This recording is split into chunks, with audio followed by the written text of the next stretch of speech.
When it comes to hard conversations, most people walk into them like they're stepping into a battlefield. Their body is tense, their heart is racing, and their mind is already preparing a counterattack before the other person has even said a word.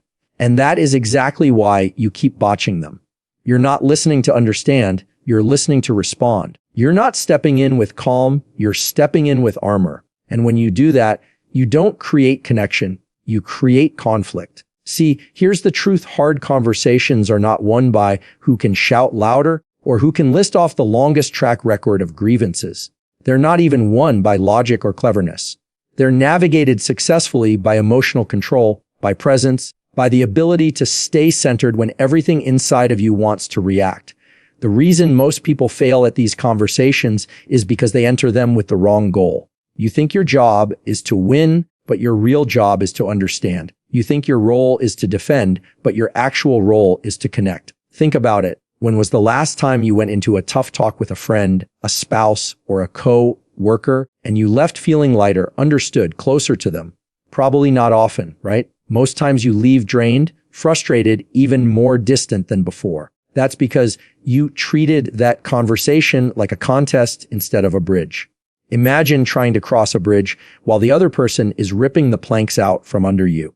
That's what happens when you focus on defending your pride instead of repairing the relationship. You keep botching hard conversations because you keep making them about you, when in reality, they're about us. Here's what I mean. When you argue, you're not trying to hear what the other person is saying. You're trying to survive what you're feeling. You feel attacked, so you attack back. You feel ignored, so you raise your voice. You feel judged, so you counter with judgment. But none of that creates resolution. It just escalates the fire. And if you've ever tried to put out a fire by throwing gasoline on it, you already know how that ends. You're botching hard conversations because you confuse honesty with harshness. You think, I'm just being real, is a free pass to be reckless. But honesty without empathy is brutality. Honesty without tact is a weapon, not a tool. And if the person you're talking to feels stabbed every time you speak, it doesn't matter how truthful you are, they'll never hear the truth. What if instead you slowed down? What if instead of reacting immediately, you created space for silence? Silence is not weakness. Silence is strength. Silence says, I'm not here to win the moment, I'm here to win the relationship. You don't botch hard conversations because they're too complicated. You botch them because you don't slow down enough to listen, to breathe, to think before you speak.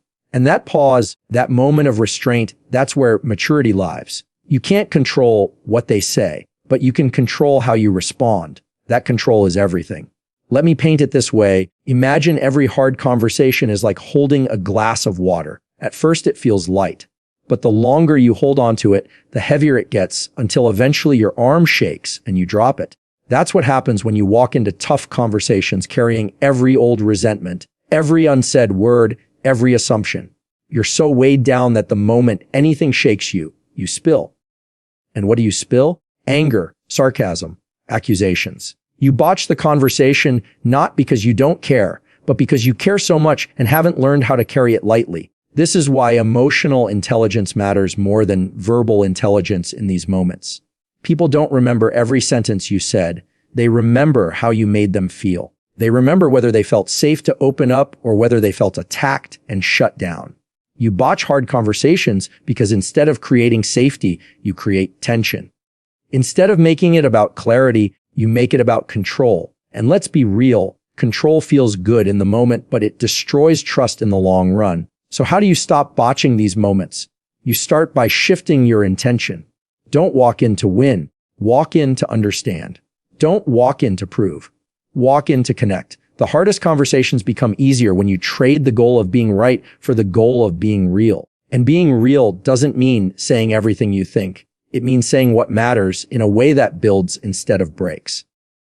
Now here's the part no one tells you sometimes. It's not what you say that ruins the conversation. It's how you say it. Your tone can turn, I need you to hear me, into, you never listen. Your body language can turn, I want us to work this out, into, I'm already done with you.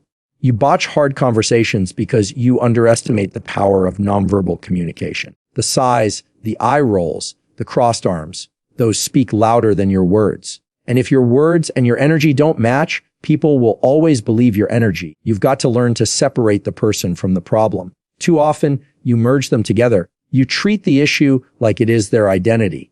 But if you attack someone's character when the real issue is just their action, they will fight you instead of hearing you. The key is to attack the problem without attacking the person. Say, this situation isn't working, instead of, you're impossible to deal with.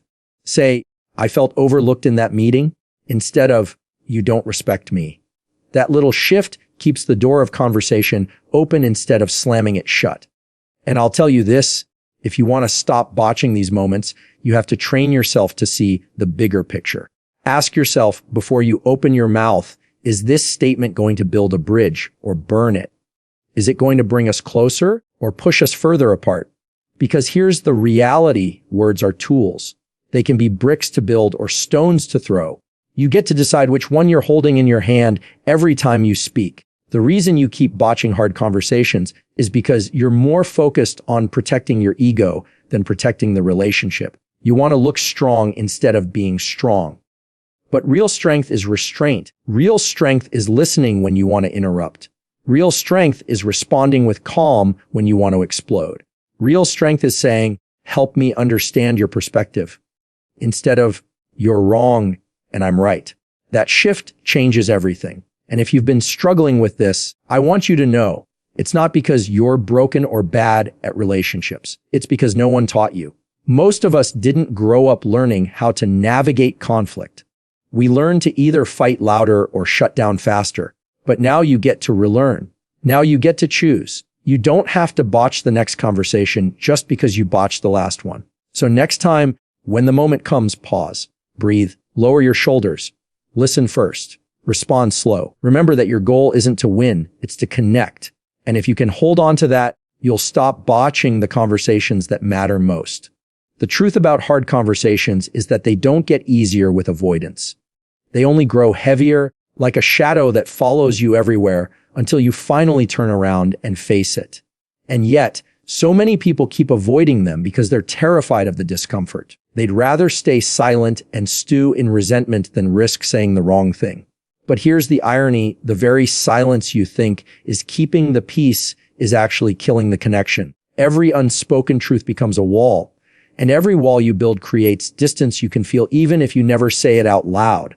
That's why you can sit across from someone at dinner, exchange polite words, and still feel miles apart. You're botching the relationship not with what you say, but with what you refuse to say. See, a hard conversation isn't just about words. It's about courage. And courage isn't the absence of fear. It's the decision to move forward despite it. You will always feel nervous when the stakes are high. Your voice will shake. Your hands might sweat. Your heart will pound. That doesn't mean you're weak. It means you're human. What matters is what you do with that fear. Do you let it paralyze you, or do you let it propel you? Because when you finally choose to step in and speak, you reclaim power from the fear that's been running the show. But here's the part we often miss. Stepping into a hard conversation doesn't guarantee the other person will respond the way you want. And that's okay. Your job is not to control their reaction. It's to show up with integrity in yours. When you speak with honesty and empathy, you're planting a seed. Maybe they won't receive it today. Maybe they won't even acknowledge it tomorrow. But down the line, your calm courage will be remembered long after the argument itself fades. You stop botching hard conversations the moment you stop making them about immediate results and start making them about long-term respect. Sometimes the win isn't that they agree with you. Sometimes the win is simply that you showed up differently, that you chose dignity over defensiveness, clarity over chaos, love over fear. And if you've messed up before, and let's be honest, we all have, then let that be your teacher, not your shame. Reflect on those moments. Ask yourself, what triggered me? What did I say that I wish I could take back? How can I do better next time? That reflection is where growth happens. And when you walk into the next hard conversation, you'll do it with wisdom instead of just raw emotion. So here's my challenge to you. Stop running from these moments.